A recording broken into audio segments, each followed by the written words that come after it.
యాండి మామూలుగా సరదాగా ఒకటి అనుకోండి, ఇక్కడ కూర్చునేది నేను కాదు, ఎవరో తెలియని అమ్మాయి, కొత్త అమ్మాయి కూర్చుంటే మీరు మీ బిహేవియర్ ఎలా ఉంటుంది? మీ రియాక్షన్ ఏంటి? ఎవరండి మీరు? ఎవరండి మీరు? చేతిని ఫస్ట్. డైరెక్ట్గా బెడ్రూమ్లోకి వచ్చి కూర్చున్నారు. నాకు పెళ్ళయిందండి. లేకండి. లేకమంటే అలా చూస్తావేంటి? లేకమంటే అలా చూస్తావేంటి? లేకే మా భార్య దేవతే పర్మిషన్ లేకుండా ఇంట్లోకి వచ్చి కూర్చుంది కాకుండా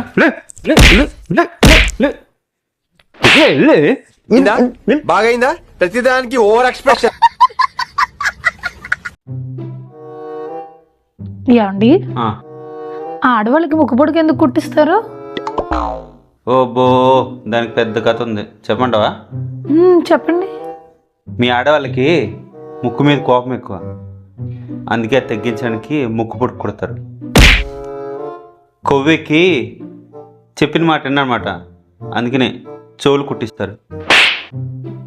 ఊరికే మొగుల మీద కయ్యానికి వస్తారు, అందుకే కాళ్ళకు మెట్లు వేస్తారు.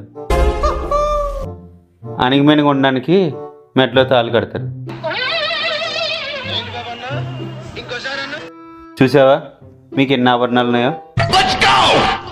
ఆహా, మరి మీకే ఆభరణాలు ఉండవా? ఎందుకుండవు? మాకు కూడా ఒక ఆభరణం ఉంది. ఏంటో అది? పెళ్ళాం. అణిగిమణిగి అల్లాడిపోవడానికి పెళ్ళాం ఒకటి చాలు. హాయ్ అండి. ఈ మధ్యన మన వీడియోస్ యూట్యూబ్లో అండ్ ఇన్స్టాగ్రామ్లో బాగా వైరల్ అవుతున్నాయి. ముఖ్యంగా మా వైఫ్ నాతో గొడవపడే వీడియోస్ చాలా బాగా వైరల్ అవుతున్నాయి.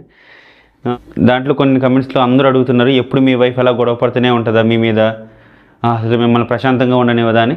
అలాంటిది ఏమీ లేదండి. మా వైఫ్ నన్ను చాలా బాగా చూసుకుంటుంది, హ్యాపీగా ఉంటాం మీ ఇద్దరం. ఓన్లీ వీడియోస్ కోసం మాత్రమే గొడవ పడుతుంది, అంతే తప్ప వేరే ఏం లేదు. మా వైఫ్ చాలా పేషెన్స్. మా వైఫ్కి చాలా పేషెన్స్. డైలాగ్ మర్చిపోయినా. ఇచ్చింది 2 ముక్కలు, ఆ 2 ముక్కలు కూడా చెప్పకపోతే ఎలాగా? ఇంకేం చెప్తారు మీరు?